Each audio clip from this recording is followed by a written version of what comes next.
Kwa hiyo Simba wamegoma. Sasa tusiingie kwenye mgomo. Huko tuachane napo, twende hapa kwenye off pitch. Mada sensitive sana. Mambo mengine. Yes. Mimi nataka niwaeleze athari za ule mgomo. Miongoni mwa watu ambao ni wanaathirika na ule mgomo ni Young Africans, ambao kifupi ni Yanga. Wao walikuwa ni wenyeji wa mchezo na wanaathirika kutokana na kwamba wamekosa mapato ya mchezo. Yale mapato yote yalikuwa yanaenda Yanga. Yes, viingilio vya mechi. Wangetoa nyingine gharama za uendeshaji na makato mengine ya kimamlaka, alafu kuna pato lingepatikana. Fungu la mabaki lilikuwa linaingia kwao. Kwa hiyo kwa kutokuwepo kwa ule mchezo, maana yake kuna pesa wamefenyeje? Wamekosa. Tuseme sio wameikosa au imeahirishwa mpaka siku nyingine itakapotokea. Taratibu zetu sisi Tanzania jinsi ilivyo, mwanzoni vilabu vilikuwa vinagawana mapato.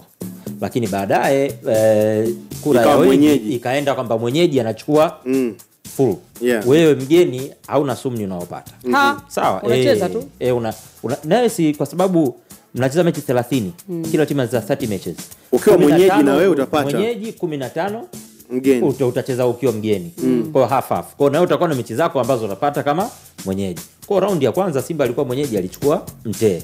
Alishachukua Mtee wake. Raundi hii manake Yanga ndio alikuwa mwenyeji, alikuwa anachukua Mtee. Sasa hiyo ni moja kati ya sehemu ambayo alikuwa ameathirika.